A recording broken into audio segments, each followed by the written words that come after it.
हरिओम रामकृष्ण दोस्तों। तो हम आपका पाश्चात्य संस्कृति और हमारी जो पूर्व की संस्कृति है उसके संबंध में आपका चर्चा कर रहे थे। और मैं आपको बता रहा था कि मेरा एक आपका मित्र है, तो अभी अभी उसका बेचारे का विवाह संपन्न हुआ है। अब बेचारे को अभी ना उसके बच्चे हैं ना कुछ हैं, अभी जीवन की शुरुआत ही हुई है। उससे डायबिटीज़ इतने रोग हो गए हैं, तो भोगवाद में इतना लिप्त है कि पूछिए मत। उसका क्या होगा राम जाने। हो सकता है 40 साल की उम्र में उसकी बाईपास या सब कुछ करवाना पड़ जाए। तो एक सीधी सी बात है, भोगवाद से कुछ प्राप्त नहीं होता आपको, पाश्चात्य संस्कृति से आपको कुछ प्राप्त नहीं होना। बड़े ही अतृप्त जीवन चल रहे हैं। मैं बेंगलोर में आपका रह के आया हूँ, देख के आया हूँ। वहाँ पे सॉफ्टवेयर कंपनीज़ में लोग काम कर रहे हैं, वहाँ के एम्प्लॉय हैं, बहुत बड़ा बड़ा पैकेज है, लेकिन बड़ी अतृप्त है। उनका जीवन बड़ा अशांत है, व्यक्तिगत जीवन बड़ा खराब है उनका, पारिवारिक जीवन कोई उनका नहीं है आपका, बड़े ही अतृप्त है। ऋषिकेश में मैं आपको मिलता हूँ बहुत सारे लोगों से, पश्चिमी सभ्यता से लोग आते हैं आपके, जापान से कोई आता है, कोई फ्रांस से आता है, कोई कहीं से आता है, बड़े अतृप्त आते हैं। बड़ा मन अशांत है, अशांति ही अशांति है उनके जीवन में। व्यभिचार, भौतिकवाद, उपभोक्तावाद, कुटिल मन, शांति कहाँ से मिलेगी उन्हें। आपके हमारे जो दिल्ली के आपके कैंपसेस हैं, स्टूडेंट यूनिवर्सिटीज़ हैं, आईआईटीज़ हैं, वहाँ पे नशाखोरी बिल्कुल उदंत, हाँ, आपका बहुत ही उद्दंड आपके वो लोग हो गए हैं। स्वच्छंद हमारा समाज हो चुका है। कहाँ से शांति प्राप्त होगी, क्या प्राप्त होगा। ये जो हमारी जो पश्चिमी सभ्यता है, कितना कॉलोनाइजेशन इन्होंने किया, पूरी दुनिया पे ये हुकूमत करना चाहते थे। ये आप हमारी जो विदेशी शक्तियाँ हैं, पश्चिमी शक्तियाँ हैं, क्या हुआ। ये लोग द्वितीय विश्व युद्ध और आपका प्रथम विश्व युद्ध में खुद ही एक दूसरे से टकरा कर खुद ही समाप्त हो गए। बिल्कुल अशांति उनके जीवन में है, कुछ नहीं है उनके जीवन में, बिल्कुल भोगवाद के रास्ते पे चल रहे हैं वह लोग। अति कर दी है उन्होंने, अति हर चीज़ की। ना कोई मानवीय मूल्य है उनके, ना कोई संस्कार हैं उनके। और आजकल आपका एक नया उन्होंने और युद्ध छेड़ दिया है, जैविक युद्ध, कोरोना महामारी का। ये भी आपका एक जैविक युद्ध है, आपका विश्व युद्ध है आपका ये। तो ये आपकी भोगवादी संस्कृति सिखाती है, कुछ भी बेचें, कुछ भी करें, कोई मूल्य नहीं है, कोई नैतिक मूल्य नहीं है, बस लाभ ही लाभ होना चाहिए। दूसरों का शोषण होना चाहिए, प्राकृतिक संसाधनों का शोषण होना चाहिए। आपके जो हार्वर्ड की यूनिवर्सिटीज़ हैं, आपकी इंग्लैंड में है, आपकी ऑक्सफोर्ड है, एमआईटी है, Massachusetts institute of technology America है। तो वहाँ पे क्या है, वहाँ पे सभी लोग नशे में बिल्कुल लिप्त हैं। उनकी पूरी पूरी जनरेशन आपकी ख़राब हो गई हैं आपकी, अमेरिका में और आपके यूरोप में। भोगवाद में वो लोग इतने लिप्त हैं, उनके लिए बहुत सारे रिहैबिलिटेशन सेंटर्स आपके चलाए जा रहे हैं।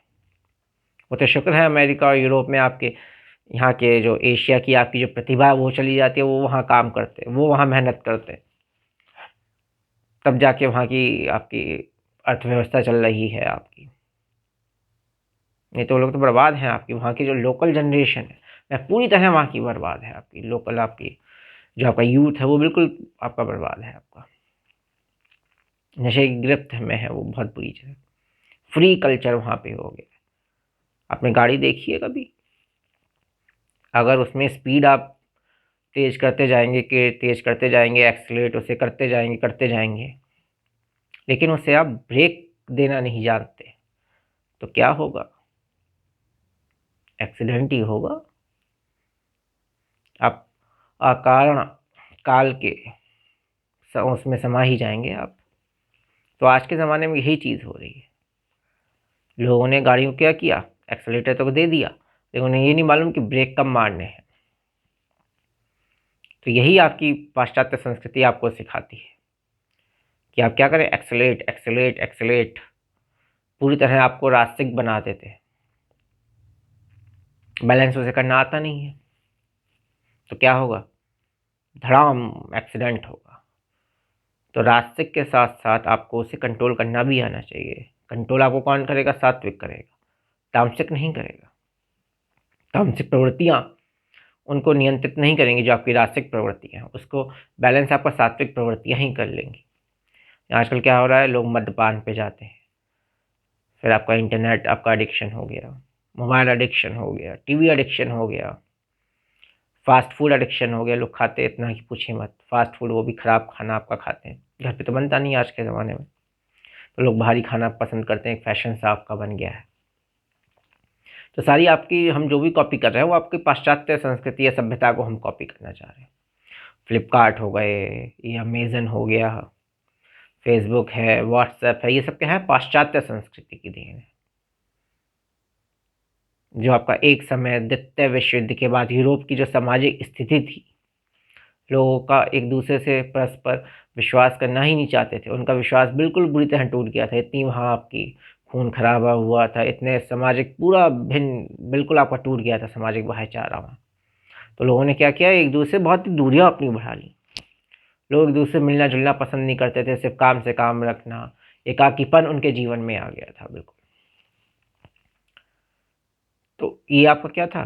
भौतिकवाद संस्कृति की आपके दुष्परिणाम थे। तो वही दुष्परिणाम हम लोग आज हमारे हिंदुस्तान में वह चीज़ हो रही है। अभी कुछ दिनों पहले की बात है, आपका कुछ 10 दिन 15 दिन हुए होंगे, तो मेरे परिचय में आपकी एक बुजुर्ग महिला थी आपकी, उनके निकट ही मतलब कि अभी समझिए आधा किलोमीटर दूर पे ही उनका लड़का उनके पास रहता था। वो बेचारी किराए पे कमरा लेके रहती थी। तो रात में उन्होंने 10 बजे अपने पुत्र को कॉल किया, अभी ठंड के दिन तो चल ही रहे, तो रात को पुत्र को कॉल किया कि मेरी तबीयत ख़राब है, मुझे देख लो आके, या मेरी खैर खबर ले लो। तो उनके पुत्र महोदय क्या हैं, आपका सुबह जा रहे हैं 10 बजे देखने के लिए। तो रात में 10 बजे कॉल किया, बुजुर्ग महिला है, ठंड का माहौल है, आपका विंटर सीज़न चल रहा है, या आपका दिसंबर का महीना चल रहा है, दिसंबर जनवरी का। तो वह आपके दिन के 10 बजे जा रहे हैं। फिर किसी तरह उन्होंने भी दरवाज़ा खुलवाया, सब चीज़ें देखी, बड़ी मुश्किल से दरवाज़ा खुला, किसी और दूसरे की छत पे आपका जाके देखा, तो क्या देखते हैं, वह अकड़ के ठंड से मर गई। शायद उनका बीपी हाई रहा होगा या कुछ और दिक्कत रही होगी, तो उसके कारण उनकी मृत्यु हो गई, आकस्मिक मृत्यु हो गई आपकी। तो आज का समाज ऐसा है आपका। तो ये क्या है? पाश्चात्य संस्कृति की के दुष्परिणाम है, उसकी अभिवृद्धि है, एकाकीपन है, भले ही आर्थिक उन्नति है, लेकिन ये दुष्परिणाम है। तो अंततः आपकी जो हमारी जो भारतीय संस्कृति है वही आपकी सर्वश्रेष्ठ है, वही मानव को देवता बनाती है, मनुष्य को देवता बनाती है, देवता से अवतार बनाती है। और ये जो हमारी पाश्चात्य संस्कृति या भौतिकवाद है, जो कि भौतिकवाद को बढ़ावा देते, अंधाधुंध आपका भौतिकवाद को बढ़ावा देते, तो वह आपको गर्त में ही ले जाती है, वह आपको ख़त्म ही करती है, वह आपको अशांत करती है, वह आपको भोगी बनाती है, वह आपको विषयी बनाती है, वह आपको स्वच्छंद बनाती है।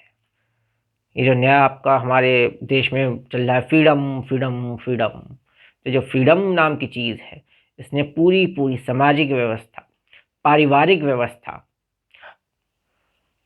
और आपका व्यक्तिगत जीवन को बुरी तरह तोड़ दिया है, मरोड़ दिया है।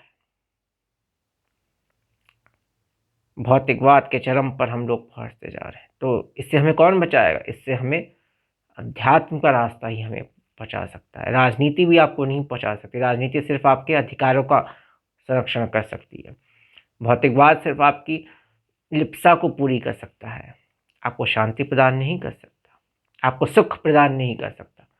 जहाँ से आपका सुख और दुख का उद्भव होता है, उन सेंटर्स को कंट्रोल नहीं कर सकता ये आपका भौतिकवाद। तो ये चीज़ समझने की बहुत बड़ी आवश्यकता है कि हमको कहाँ रुकना है, कब रुकना है कि नहीं रुकना है।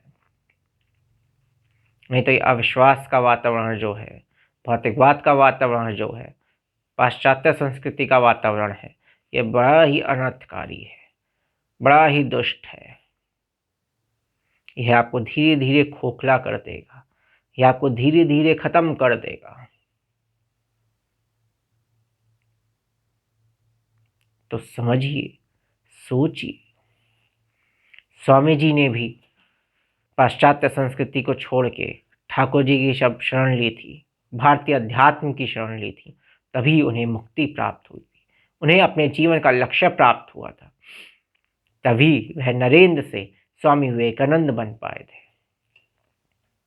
ये बहुत ही सोचने और समझने की बात है, हमें किस तरफ जाना है। ठाकुर जी ने स्वामी जी को समझा दिया था कि आपका अध्यात्म, आपका विज्ञान जहाँ खत्म होता है, अध्यात्म वहाँ से शुरू होता है। यकीन मानिए, ये सबसे बड़ी सच्चाई है। विज्ञान जहाँ खत्म होता है, अध्यात्म वहाँ से शुरू होता है। कोई एक और बड़ी मज़े की बात बताऊँ। एक कुछ दिनों पहले मैं सुनने में आया था, स्विट्ज़रलैंड में आपकी एक बर्न्स आपकी लेबोरेटरी है। तो वहाँ पे आपकी जो यूरोपियन साइंटिफिक एजेंसीज़ हैं, वह सब खोज में लगी हुई हैं। गॉड्स पार्टिकल, उन्हें गॉड्स पार्टिकल की खोज करनी है। Is it strange, isn't it? God particle होनी चाहिए आपका। तो गॉड पार्टिकल कहाँ से मिल जाएगा?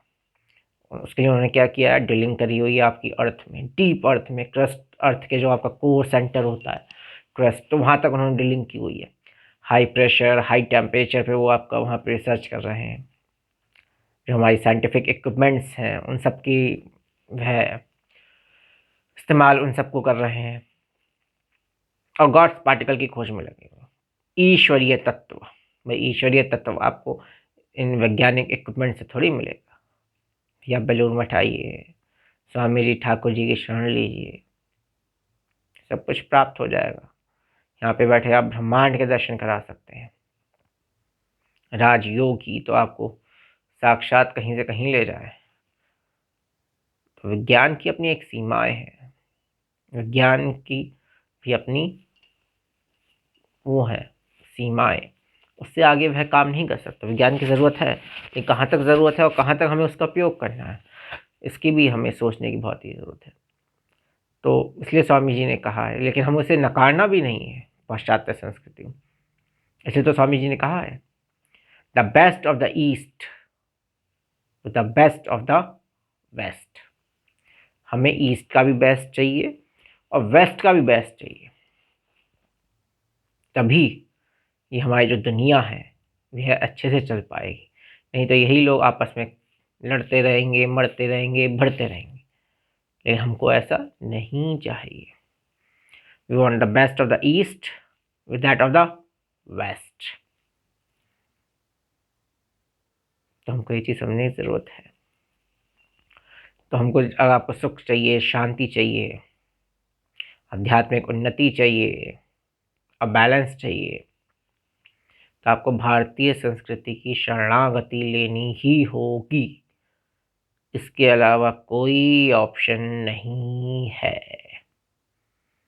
हरिओम राम कृष्णा दोस्तों, हरिओम राम कृष्णा।